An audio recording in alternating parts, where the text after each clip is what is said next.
Hello and welcome to the Coming of Cage podcast, your Nicolas Cage movie review podcast. I am one of your hosts, Derek.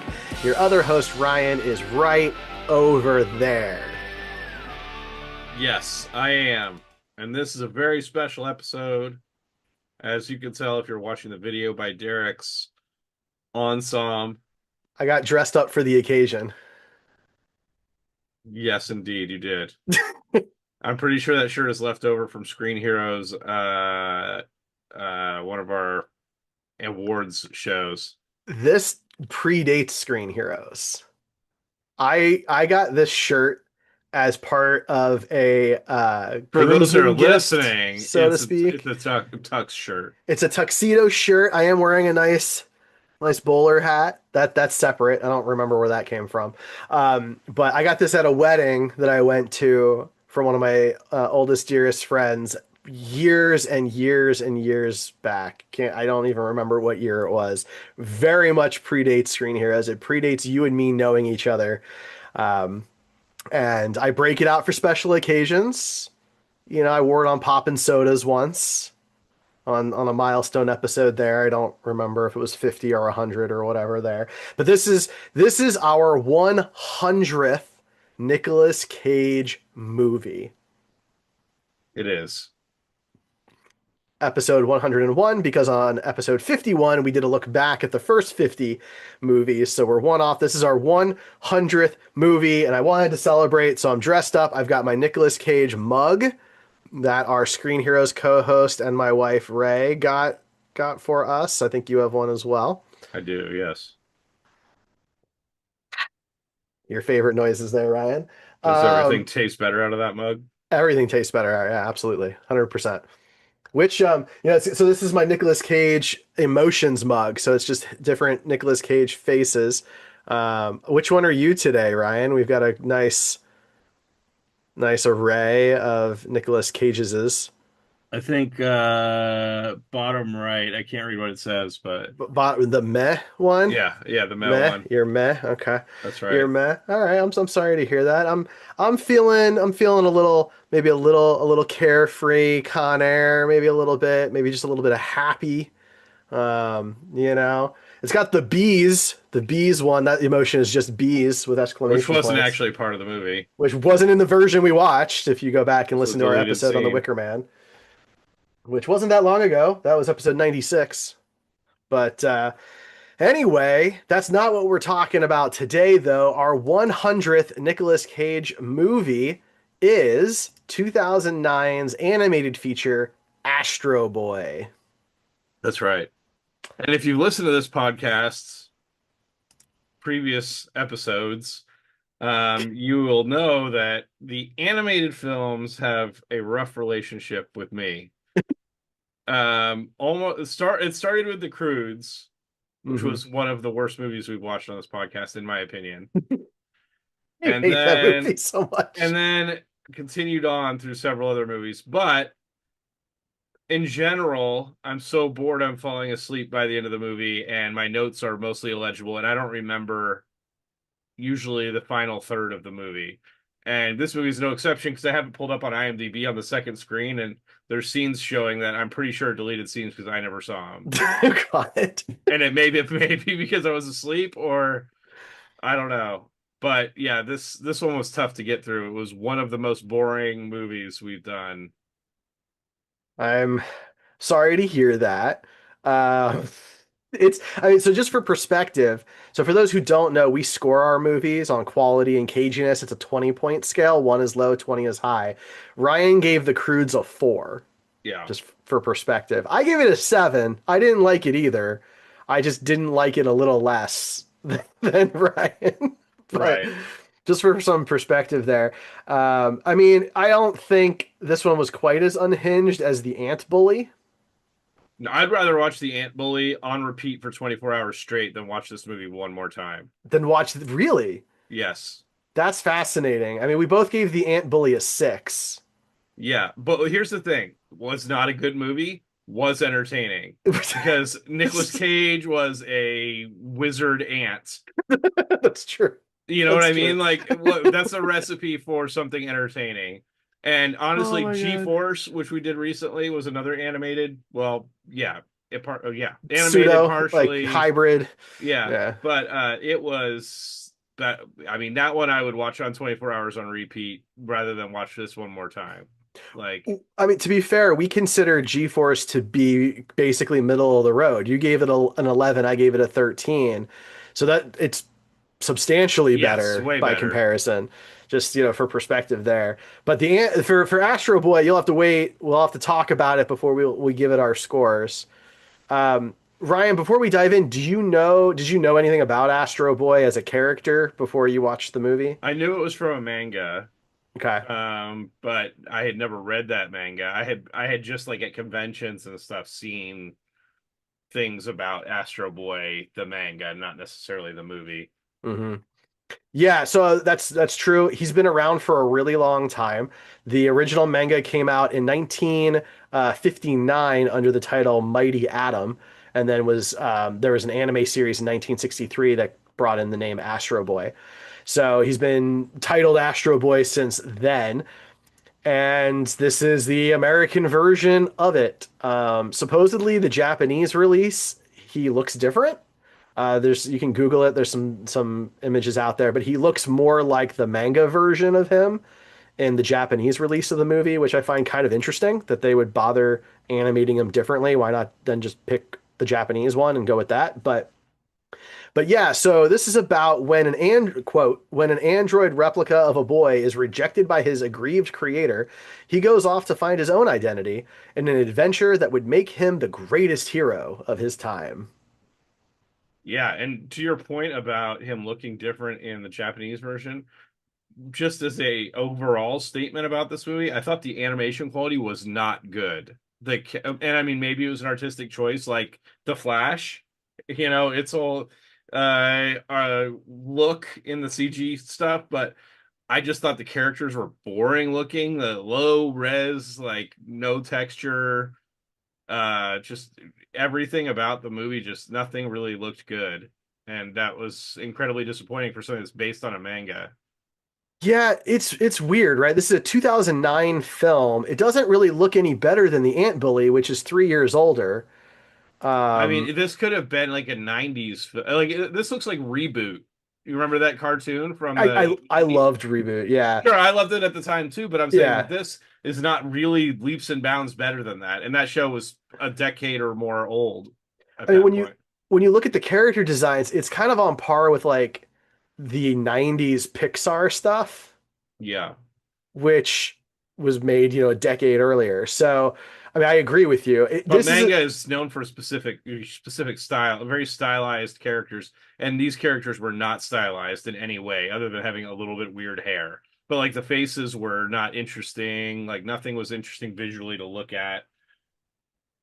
it yeah, I'm with you. It was not great. Even a lot of the robot designs to me, and maybe this is because we haven't read the manga, but like they just looked very familiar, like a lot of robots I've seen. Uninspired. Yeah, exactly. Like the movie Robots. Have you ever seen the movie Robots? Yeah. Yeah, Robin Williams voices a character in it. Like they just reminded me of those, and maybe that ripped off this. I don't know, but um, it just yeah, not. It was not the most compelling movie I've ever seen, and I'll tell you what. I don't really. I go into these kind of wanting a clean slate, not really wanting to know what to expect, and boy, did I not expect them to start off the movie the way that they do, essentially. Yeah. So, Ryan, why don't you kick us off? Yeah. Okay. So if you haven't listened to this podcast before, welcome to our 100th episode. You must be a huge Astro Boy fan, and I'm sorry for the massacring we're about to give it. But the way we do this is that I take notes throughout the movie, and Derek, in especially in the case of these animated movies, tries to figure out what the hell I meant by these notes because I generally have no idea. By the next day, I've forgotten it completely almost. And this one, I will say, on average, I have about 4 pages of notes in my journal for every movie that we do.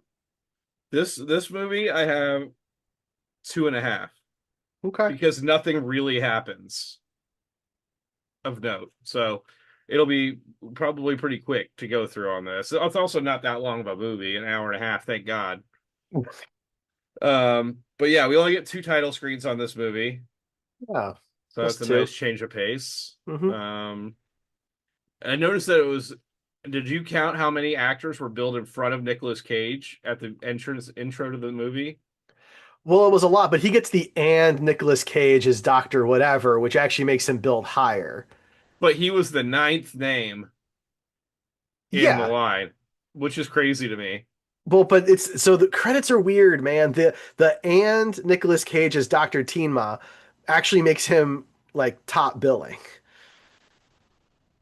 Yeah, I which is guess. weird, right? Like the when you see like with whoever, like those actually are getting higher billing credit. It's weird how that stuff works. Well, he did have a bigger role than like most of those people. So, and a lot of those people, their role was not that big. So it was weird to see that they were in the opening credits, but like that. But I'm sure it was a contractual thing. I mean, this is a Um, crazy cast, just so people know, right? So, Kristen Bell, Charlize Theron, Eugene Levy, Ryan Stiles, Bill Nighy, Alan Tudyk, Dee Bradley Baker, Samuel L. Jackson is in it very briefly, and then yeah. the lead is Freddie Highmore, who people may know. He's from The Good Doctor. If anybody watches that, he's the lead in that. So right away we start getting a whole bunch of exposition about this world, and it's basically Alita Battle Angel, if you've ever seen that. It's exactly Alita Battle Angel. That's so Which funny. being as how long Astro Boy has been around, I'm sure that it was the. I can't imagine Alita was before that. I Um, mean, that's a fair point. I before the doubt it, but 50s. I yeah, somehow doubt that. But yeah, it's almost the same kind of story as Alita Battle Angel. You have the floating island of rich people where it's like a utopia, and robots help them do everything, and then with all the broken and discarded robots that aren't useful get thrown to the planet below. Yeah. it's not And even close. Battle Angel Alita was 1990. I was gonna say like maybe late 80s for that one. So yeah, I was close on that. But yeah, that's not even close. In Alita, the only thing I'll say is that most of the robot stuff was like modifications to the people, like cybernetics and stuff, rather than robots themselves, although there was robots themselves. Right. But yeah, it's all I could think of during the whole intro and throughout a lot of the movie was, okay, this is just like Alita. They So do kind of Ray, go ahead. Ray, I think has the perfect combo here. This movie is a combination of Alita Battle Angel and Pinocchio. There's That's what this, definitely some similarities, yeah. right? That's what They this do is. in the beginning exposition make it seem like it different than Alita Battle Angel in the sense that the world below is not uh habited. They make it Right. seem like they left it because of some natural disaster or something, and that the world is in shambles and nothing is down there except discarded robot bodies, and that they want to bring it back to like beautiful forests and everything else.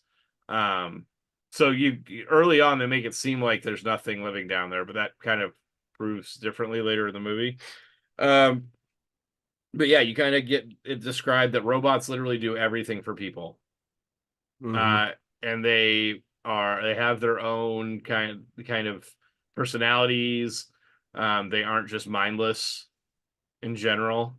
It's very Wall-E though, from the sense of like this presentation that they're showing the kids of everything the robots do looks like it's straight out of Wall-E. You know, they do the cooking, they do the cleaning, they do the driving, they do everything that we don't feel like doing, I never which saw Wally, so I'll have to take your word on that. oh really? Oh, Wally's better than this. Well, that's a low bar. Um, I love Wally. we get our first introduction to Nick, who's a doctor in this world, a very young looking doctor. In my opinion, of all the animated movies that we've seen him do, this and the Croods were the hardest for me to accept that was his voice for that character. Like, kind of get those two because it seems Really? so different for those characters. Yeah. That's interesting. I guess I don't know. I felt like a lot of the voices were off, so I didn't really put too much thought into it because like even like so I've left off Donald Sutherland. He plays the president of this floating city, and I mean he doesn't. His voice is This is no offense to him or anything, but his voice is too old for how the character looks. Yeah, and honestly, Nick's is a little bit too, because the character looks like very young, like early 20s, and Nick has a much more seasoned voice in general, Maybe it's especially just in like the 2000s, maybe maybe not it's as just much in because the it's the 90s. future, and their medical stuff is great or something. I don't know. And so their voices get more seasoned Well, we haven't early. really figured out the whole larynx thing, so Yeah.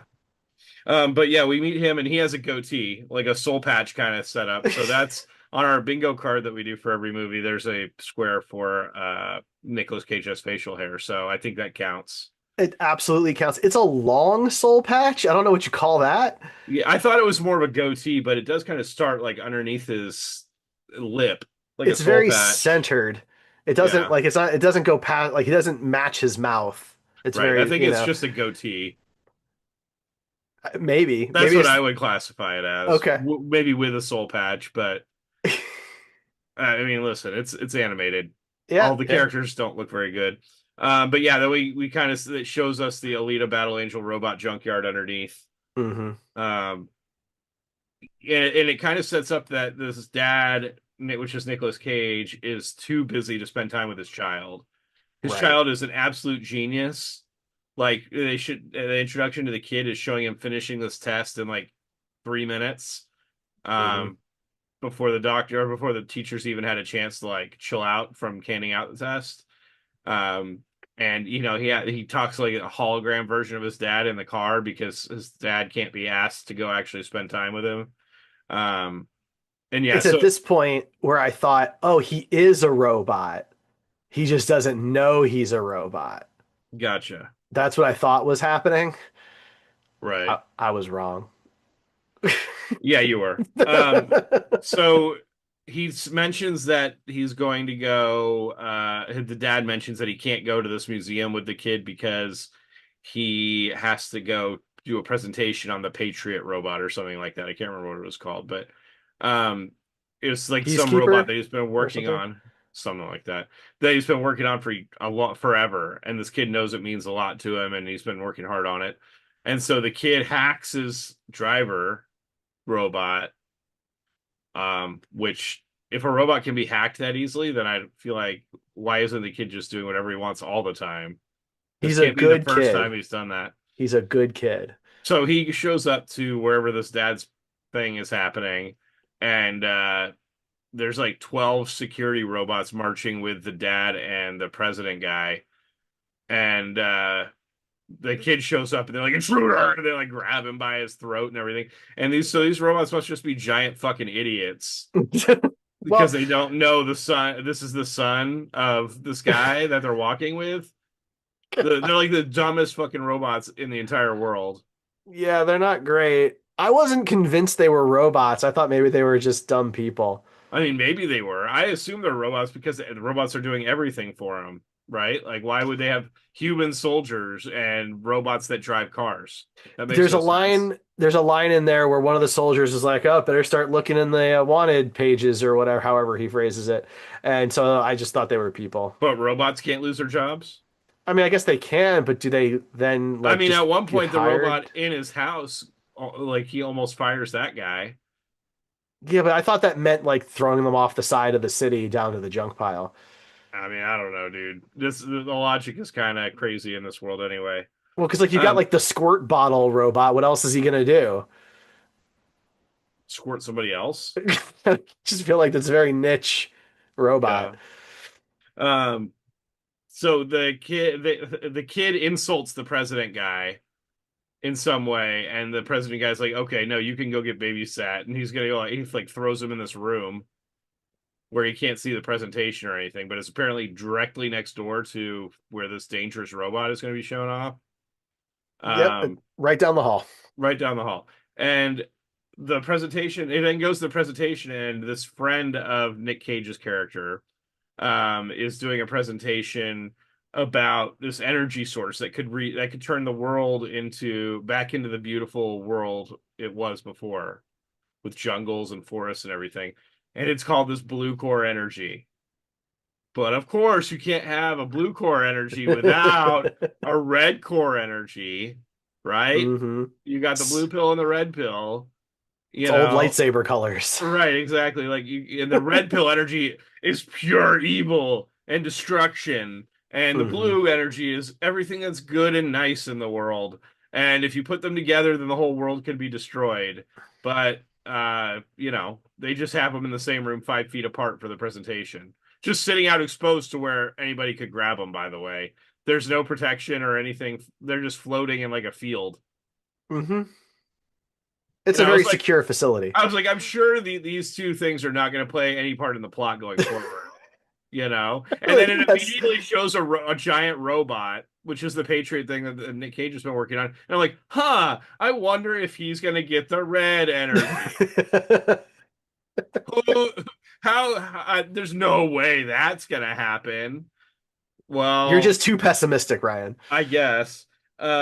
Yeah, so meanwhile, his son is trying to escape from this room because why wouldn't he? Um, so he does, and he starts trying to get to where the presentation is held. And initially, Nick Cage's character is like, go take the blue.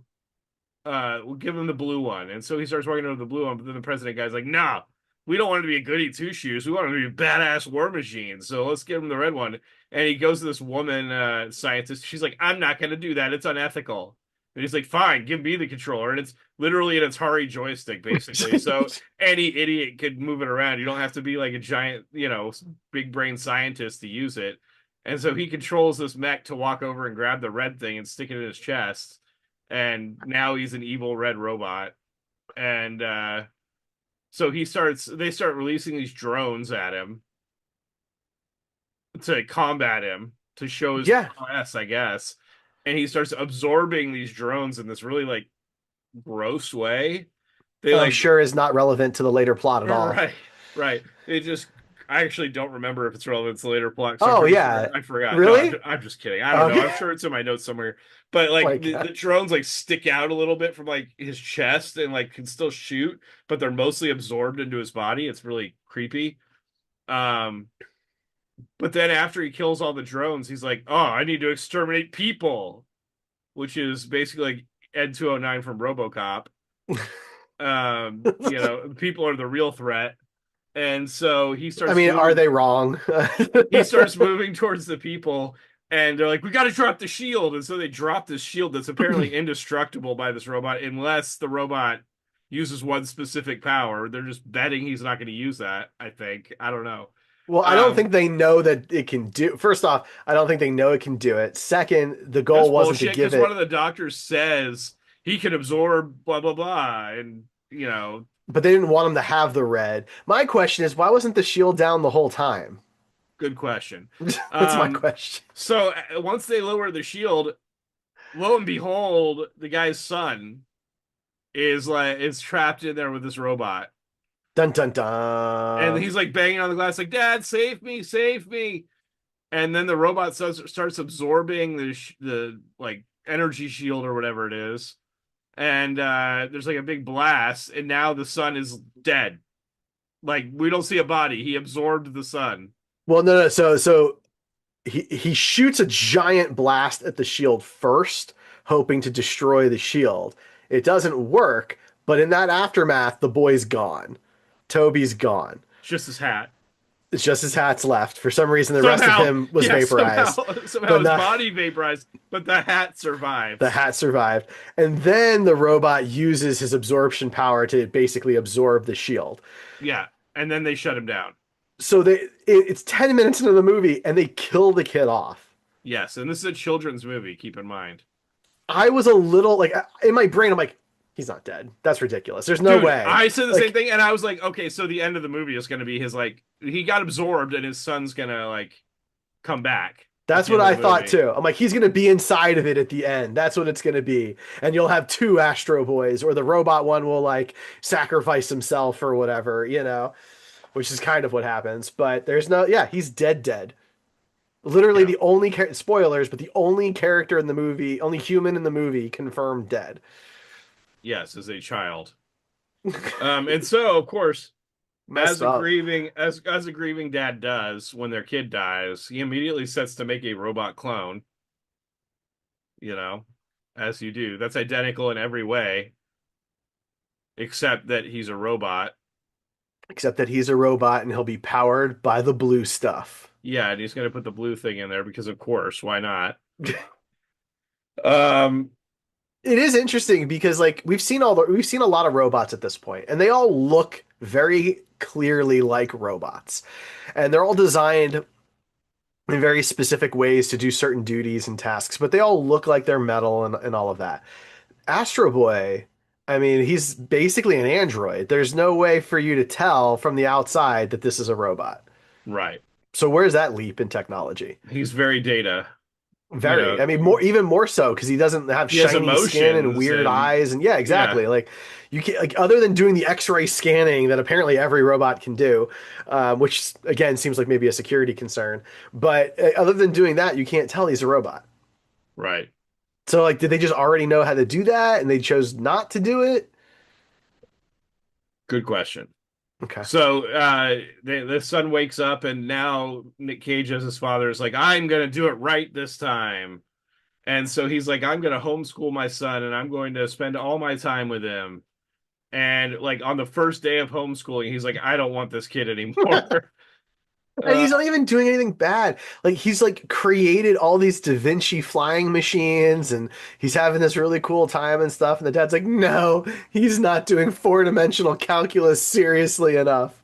yeah, and then the like butler robot is like playing with him, Mm-hmm. and Boring. that's frowned upon, Yep. you know. Robots aren't allowed to have fun, Ryan. And Very serious. he has to keep the secret that the kid's a robot because he knows the kid died. Mm-hmm.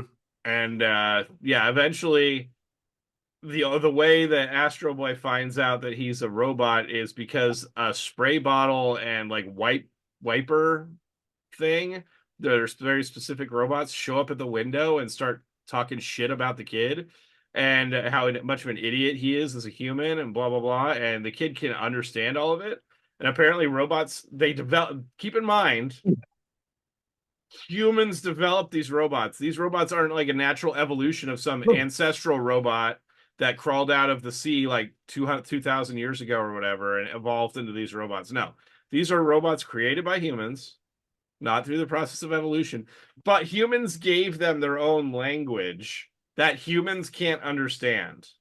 So just to be clear, I understand why you feel that way, but we actually really did that with AI. Like that, we actually did do that.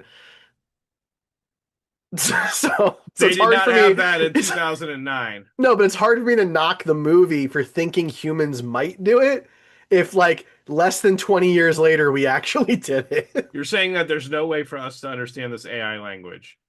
I'm not saying there's no way. That's I what I'm mean, saying. Like this but is a very advanced that civilization. was pretty anecdotal. You're telling me that there's not a somebody that can come up with a translator to I'm speak not this saying language. that. I'm saying that we have an anecdotal situation where two robots think a boy can't understand them. That's all. Like it's not like he's some adult But that scientist or implies that something. all these like robots are running around talking shit about humans all the time, They might be. and thinking that humans can't understand them. That's very possible. So dumb. Look, the robots the robots don't appear super intelligent in this movie, No, they are really dumb robots, almost in almost every circumstance. right? He also figures out he can fly because he Yeah, like this falls out the window or something like that with when he's talking to these robots. well because he tries to grab one and he kind of like yeah, he's like Yeah. hanging out and then they drop him and he falls. And so he figures he can fly. And then when he gets home to tell his dad, because he's very excited, he overhears his dad saying he doesn't want him anymore. Right. Like it's a toy that you can just throw away. And his Um, dad's scientist friend, Dr. Elephant, who is played by Bill Nighy, is all like sympathetic and caring. He's like the really nice, caring, loving, positive life type guy in the yeah, movie. He's Astro Boy's connection to humanity. right.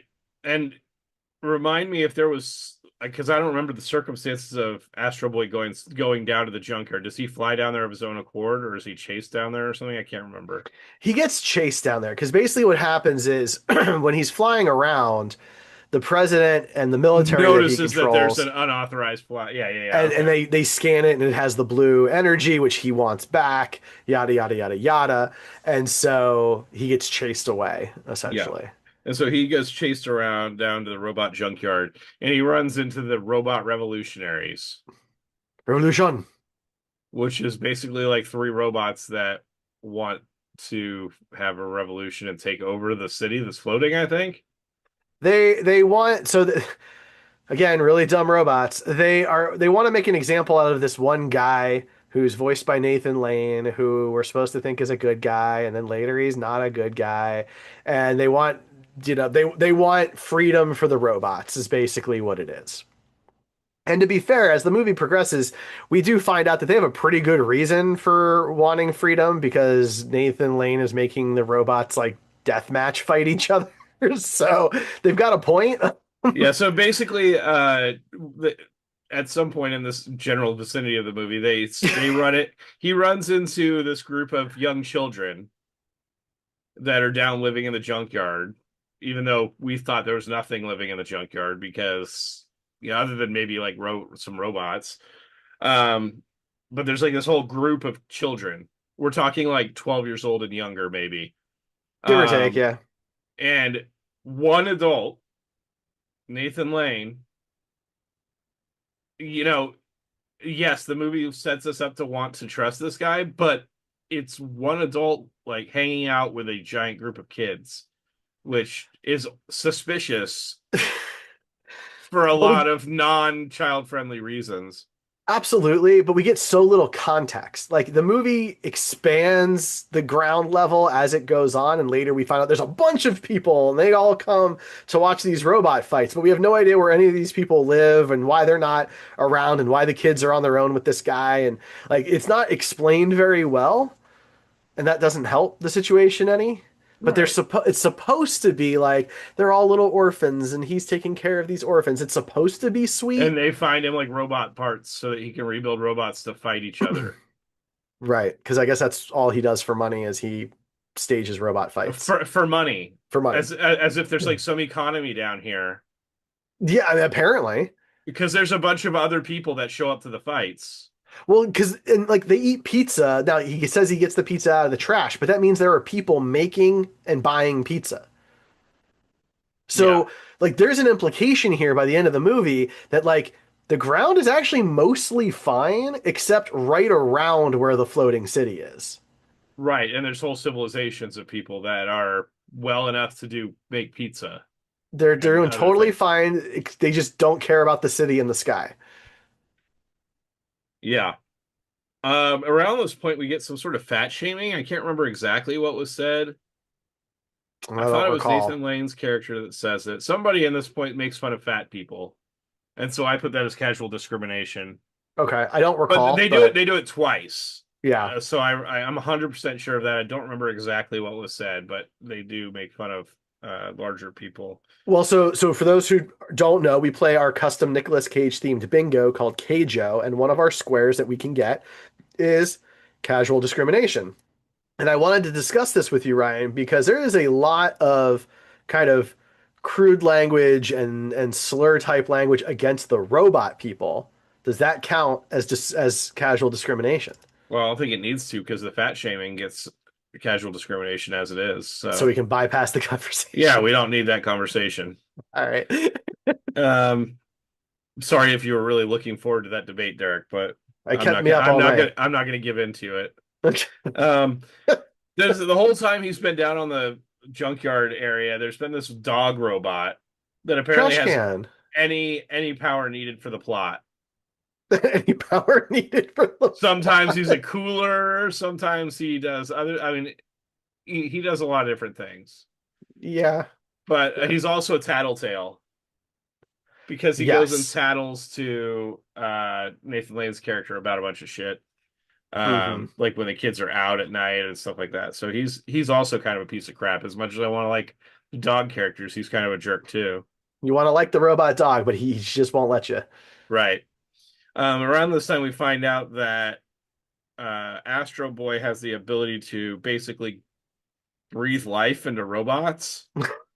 He can transfer some of his power. He's essentially like Jesus for robots.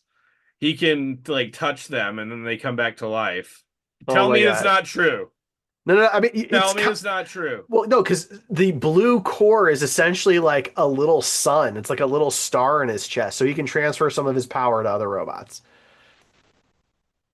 Yes, I'm agreeing with you, but I'm just Yeah, saying it's more of a Jesus allegory than anything else. I don't know that it And he is. sacrifices himself by the end of the movie. Well, but that's any Uh, hero movie. That's every hero movie. Any hero movie, any Not every hero. hero movie has a hero that can literally bring things back to life That's by his certainly true, touch, but and a father that sacrifices his only son for the good of mankind.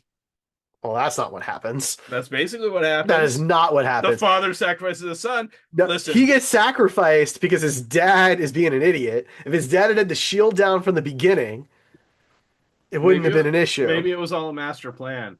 Maybe it was, but we I'm can get just into the saying. theology No, I'm comparison good. another time. I thought I was being smart with my my Jesus stuff, but apparently not. It's the hero's journey. That's what this is. It's Heinlein and hero's journey and all that. So we find out during a conversation with Astro Boy and Cora, is that her name? Yeah, Cora. That she's actually from the city in the clouds. Yeah. Yeah. And she ran away. I don't know how you run from a city like that. Do you just like Again, jump?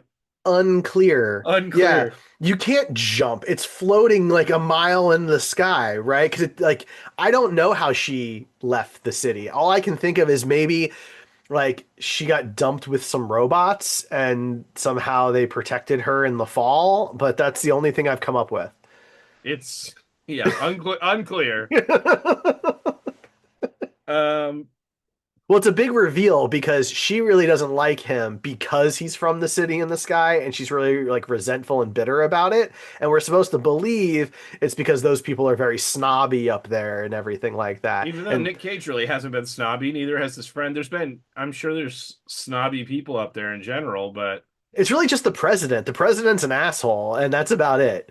very similar to real life. Right. Um, so this is around the time we find out that there was a reveal a little earlier where Nathan Lane's character noticed that Astro Boy was a robot, like he saw him fly or something, and nobody else did. Oh, and he also saw Oh, him like breathe life into that robot or no, no, whatever. nobody saw that happen, but it was he's got this little like energy indicator and he puts it up to the big robot that gets Oh, that's what it revived was. and he swings it by Astro Boy and it goes freaking off the charts for Astro Boy for a second and that's the moment he clocks it. Very Right, and he makes clear. this really creepy smile. Yeah, and you're like, "Oh man, like he's a bad guy." Yeah.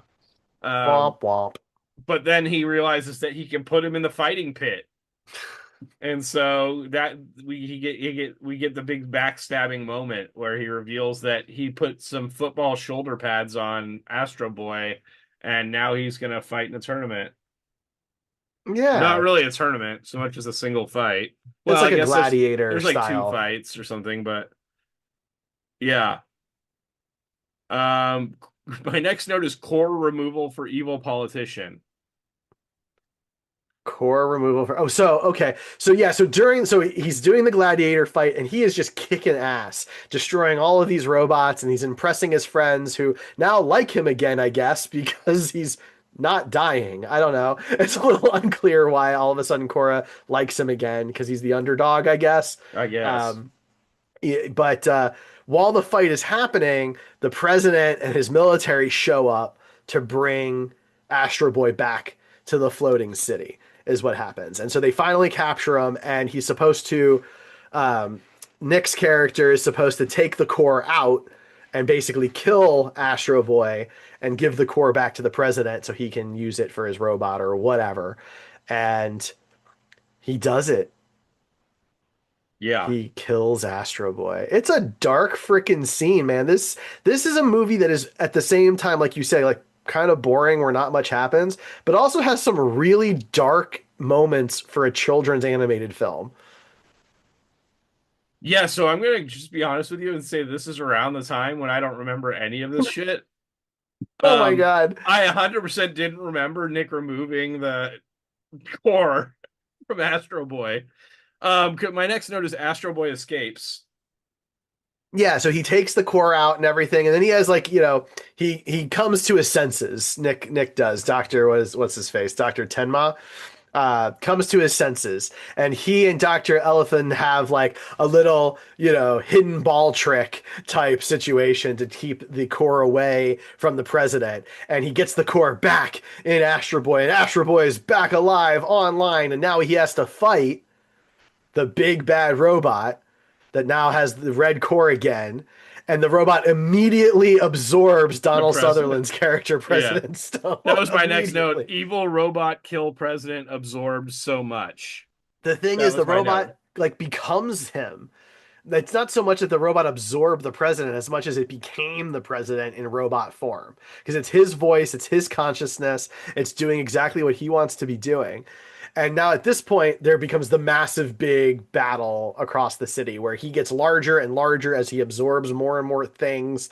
And Astro Boy is this tiny little guy. It was very Iron Man. There is a lot in this that just felt like an Iron Man movie. Within a year of Iron Man coming out, too, which is Right, yeah, funny. Iron Man came out in '08 for those who don't recall. So like it just feels very much like an Iron Man movie. There are some like beats in this fight scene.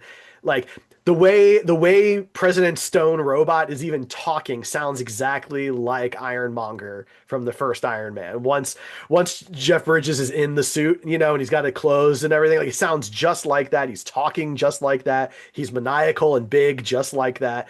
It felt so much like the exact same thing. Very similar, yeah.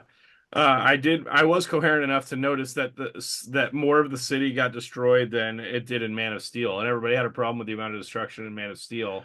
So much of the city gets destroyed here, and there's more Iron Man moments in this because remember, like it's very much like Sokovia falling from the sky, and Iron Man's trying to hold it up. Like Astro Boy has that moment. Right. It literally has that Of moment in course, this that movie. was Avengers too, but so it was a little later. But yeah, It was that was late, but it was just there was so much in this, just felt like Iron Man over and over again. yeah. My Um, next note is City landed robot huge. You can yeah, tell my like detailing yeah. started getting worse and worse. But that's exactly what happens. The kids show up and they help Astro Boy like escape from time to time because they're all cool now with their neat robot buddy. And then Nick shows back up to try and be a father again to his not real son. And Astro Boy's like, no, this is what I was made for. Because he says something, Dr. Tenma's character says something about how if the two cores actually merge, they destroy themselves. Yeah. Well, So he made it in the obviously, beginning of the movie. He said that they would destroy the planet if they merged. the planet themselves. I mean, there seems to be a slight difference between the two, but who am I to say anything about science? Um, my next note has something crossed out that is completely illegible, God. and then says President arrested Astro sacrifice. Yeah, so Astro Boy flies straight inside of the robot, and the cores merge, and the robot blows up, and for some reason, anything that it absorbed is totally fine. So the president, like, he's a little Except for the dirty. baby, or the little baby, not the baby, the child from the beginning of the movie. Well, he wasn't absorbed. He was destroyed by whatever weapon was Oh, used. true. He was vaporized. That's the Yeah, real yeah, true. difference. Um, and so President Stone is completely fine, but gets arrested. And then we see Astro Boy's body. And this is where things don't make sense for me. If with that big giant explosion and everything getting destroyed, his body is perfectly fine. The core is just gone. Why doesn't that make sense to you? Why does he not take any physical damage? Because he's a robot, obviously. But the bigger robot took damage. But he's got a synthetic skin that's much stronger, He's a obviously. better robot. Exactly. Um, but along those lines, I want to say my biggest problem with this movie, Oh, okay. indestructible underwear. Yeah. You have to be okay with that because the Hulk has been doing that for decades. I don't have to be okay with that.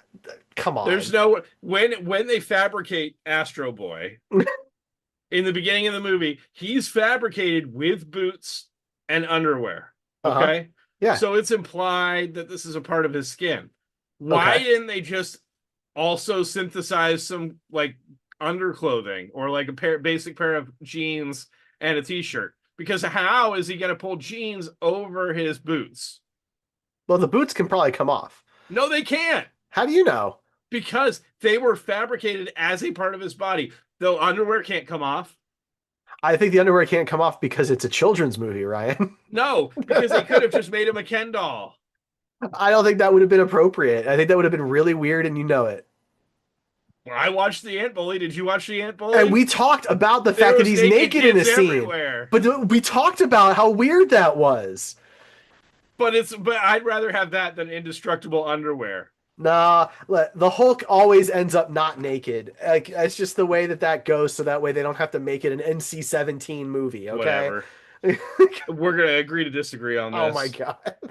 God. Giant robot saves AB.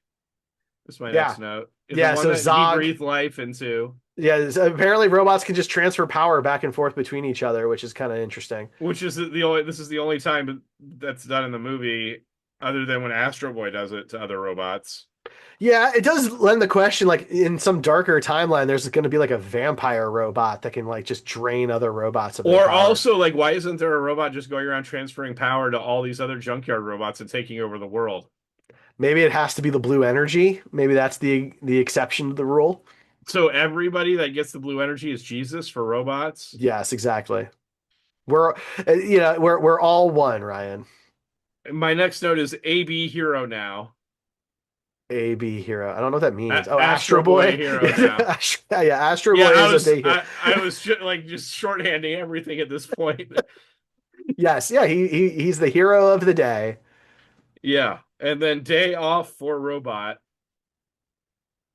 I don't know what that means. Okay, Oh, their butler robot Orin gets the day off. Yeah. that's right. That's what it Yeah, was. Dr. Tenma's like, take the whole day off, Orin. And Orin's like freaking out. Because he doesn't know what to do. And then an alien attack. Yeah, then the same alien that attacks in the new Superman movie, the giant eye with tentacles, shows Yeah, up and, and Astro Boy has to save everybody again, and but Astro it's Boy just attacks basically it. setting up that he's a hero now. They were Yeah. clearly wanting to turn this into a franchise. Well, it was a franchise in manga form, and there's been other movies just, Yeah. in various, forms. 1962, there was a live action movie. There was a live action series in 59 and 60 at one point. Some cartoons, in 20, let's see. There was another one that only got released in Japan. But anyway, yeah. And there's been some video games. So I think they were certainly hoping for more. They announced another one in 2015, and then nothing ever happened. Yeah. Well, I'm okay with that. That one was going to be live action, apparently. Yeah. Okay, we are. Oh, dude. Okay, this might interest you. In February of 2026, so just a couple of months ago, it was announced that Jason Reitman is developing an Astro Boy live action film for Sony. Okay. Well, I thought that doesn't interest you at all. No. Call I'm yourself. not just interested just because Jason Reitman is involved in it. I thought that would pique your attention. I'm sorry. It doesn't. Not even in the slightest. Oh my I do God. want to bring up the fact that IMDb, which is what we use for a lot of this stuff, is apparently requiring an account to view reviews now. To User view reviews. reviews? That's super annoying. I didn't know that. I'm logged in anyway, so I didn't know that. Yeah, I'm not. But okay, so at this point in the podcast, getting to this part now, we usually read some reviews from users on IMDb, either 10 stars or 1-star reviews, just to kind of make sure we're not in our own little bubble here, crapping on a movie or like, stroking its ego for the whole time we're talking about it. We want to read some other reviews to inject some fresh thoughts into our heads before we give it our final review and score. So Derek, do you think I should start with 1 out of 10 reviews or 10 out of 10 reviews on this one? Let's start with the tens. I'll tell you that for 1 out of 10 reviews, there's only 3 of them. But for 10 out of 10s, there's 13. So That's interesting. Okay. okay, so let's see. The most thumbs up review on here is from a person named Sag Nev with 2 G's. Has 42 thumbs up and 20 thumbs down. Says excellent movie for kids and adults. Before going to see Astro Boy, I decided to read some of the comments that were posted here. I read reviews by some who liked the movie as well as by some who did not like the movie. With an average score of 6.4, I went to see the movie with relatively low expectations, although I got the feeling that those who did not like the movie were mostly upset about the movie not being true to the original TV series and were having some issues with certain characters reminding them of other characters, such as Pinocchio. Well, I did not see the original TV series, so I did not care whether or not the movie and the TV series were similar enough. I also did not mind that some of the sidekicks may have had some resemblance to other characters from other movies. The bottom line is that my 5.5-year-old and I loved Astro Boy. Okay. Fair enough. We have one from Mongo Mauler 1, who says this movie is simply awesome. I don't know who said they thought this was a ripoff of Pinocchio, but it isn't and never was. I don't know why people insist on taking movies and trying to find other movies they ripped off. For me as a kid, it was one of my favorites, and every time my 11-year-old grandson comes over, we watch one of the old black and white episodes I have on DVD. I took him to the theater to see this, just me and him, and we were both like a couple of kids. I'm 55. I'm not going to spoil it for anyone that has not seen it, but I believe it is a great family movie, or at least one you can let your child watch without supervision. I enjoyed it a lot. My grandson looks forward to our weekly viewings now with his grandpa. As a longtime Astro Boy fan, I wish we could figure out if it is one word or two. All my old stuff, the Astro Boy runs together. Anyway, I believe this is a fun, entertaining movie, and not for all, but give it a try for your kids and grandkids. I think they will enjoy it. Okay. I think it's two words. I'm pretty confident based on what I've been reading that it's two words always. Well, this 55-year-old person that wrote that review in 2010, so they're now much older, much, much older. They might not even be with us anymore. Oh, Jesus. That's dark. R.I.P. Mongo Mauler. Okay, so let's go to the 1 out of 10 reviews, which there's only three of, so not a lot of choices here. Let's see. We have Taita says this is a turkey. You can line up all the best voices in the business, but it will not save a movie with a thin plot and little character structure. This is awful. Regardless of how this originated in the comic industry, how can you make an entertaining story that starts out in such a tragic way? I mean, that's not really fair. Look at Batman. I like good cartoons and good sci-fi. This is neither. There's an anomaly where two characters are both subjected to the same treatment by the bad robot. One survives, one does not. Why? There is no mention of aliens in the movie, and suddenly one appears at the end. Parents turn up to claim an orphan. Why bother at that stage of the story? Really glad I didn't have to pay to watch this rubbish. Oh yeah, we forgot to say that Cora's parents show up. Yeah, Yeah, true. yeah, and they've been looking for her this whole time. Yeah. Capone 666 says Astro Boy, one of the few advantages of having a robot child as opposed to a human one is that he can process the concept of divorce faster and with less emotional scarring. Fortunately, the little Jesus. boy in this computer animated adventure doesn't have to worry about parental separation because he's dead. When his son is accidentally killed by That's a funny. military robot powered by malevolent red energy, Dr. Tenma recreates him in a robot form powered by benevolent blue energy.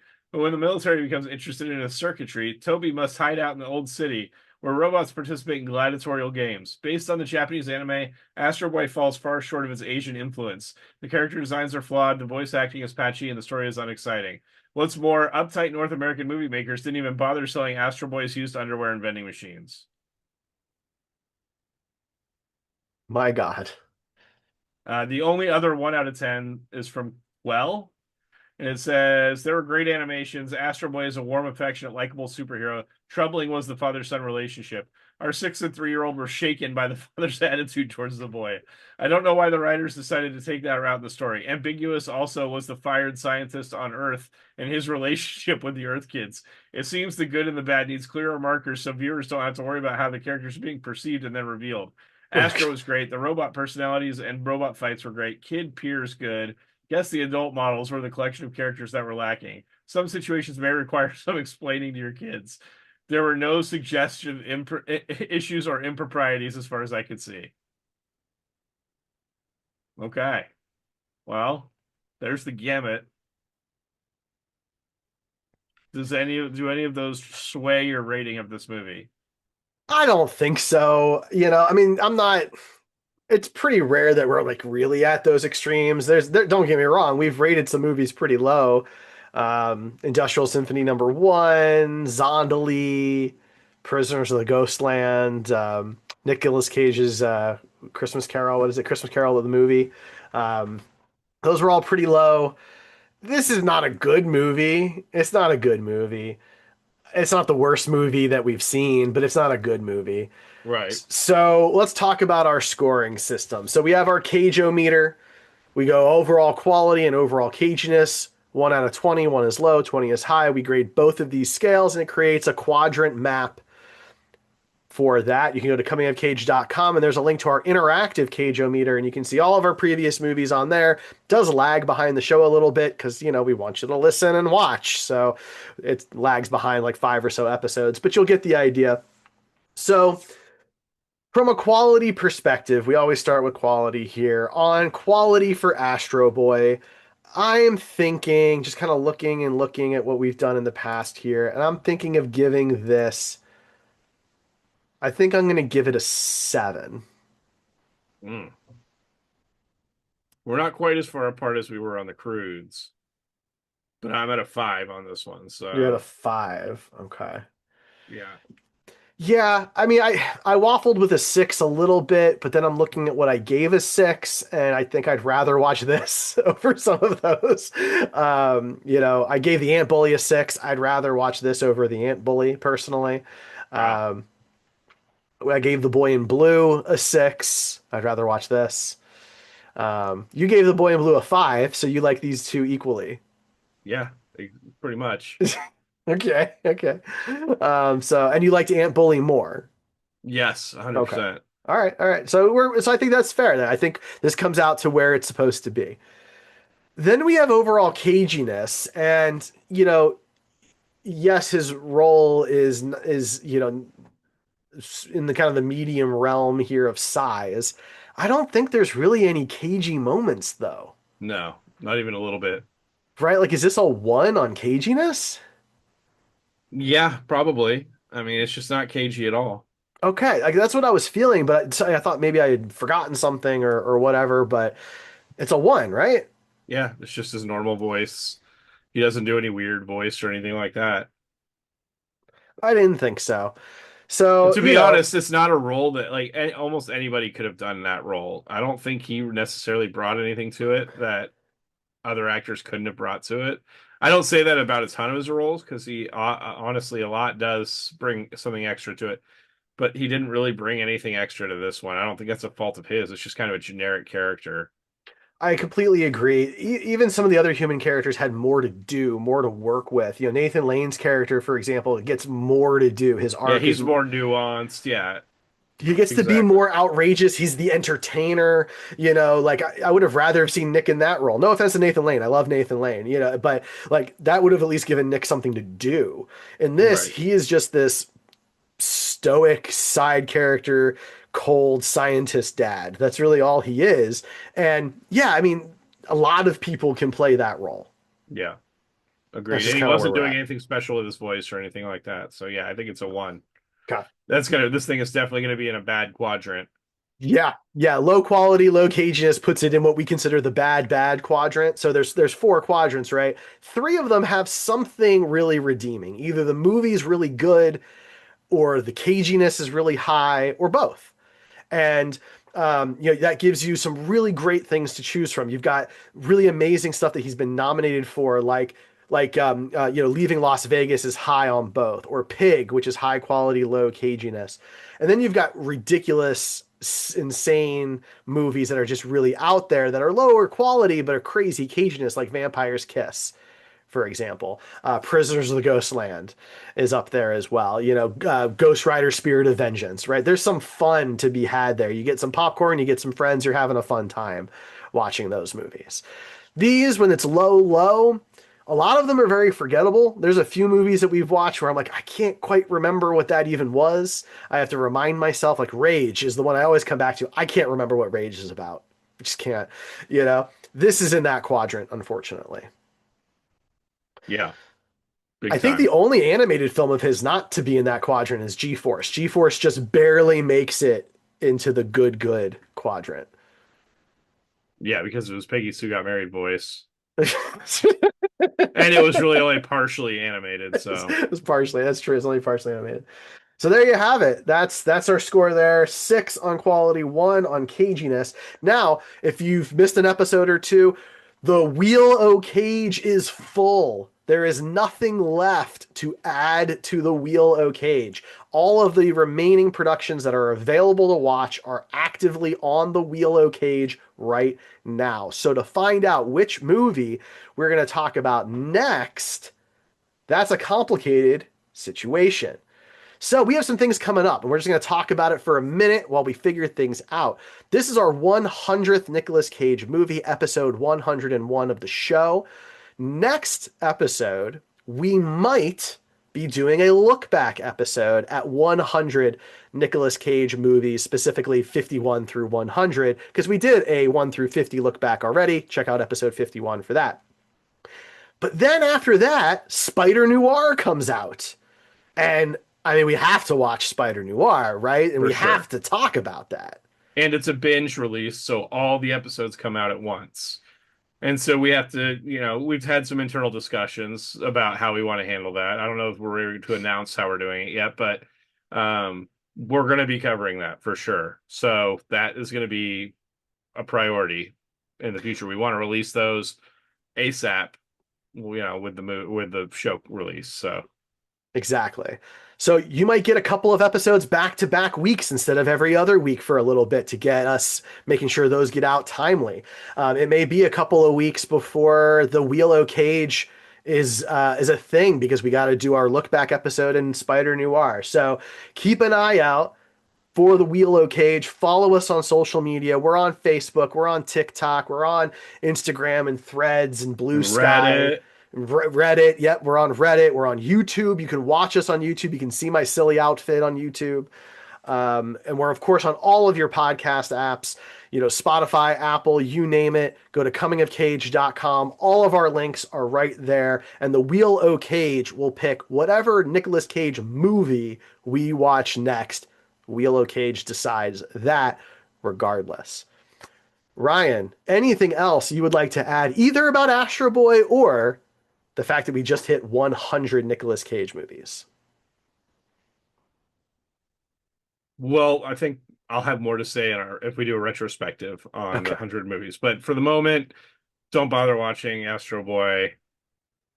Uh, the only movie I'd rather watch less than Astro Boy. Well, the only animated movie would be The Croods, but also maybe Cotton Club would be in there too. I think I'd take almost any other movie over those three movies. You really hated Cotton Club. It was a fine movie for what it was, but it was just not entertaining for me in any way, shape, or form.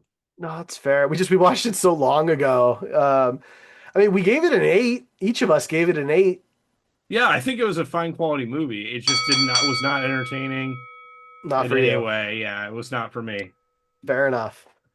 All right, everybody. Well, hey, thank you so much to anybody out there. And I know there's a couple of you who have listened and watched all 101 episodes, watched us talk about 100 Nicolas Cage movies.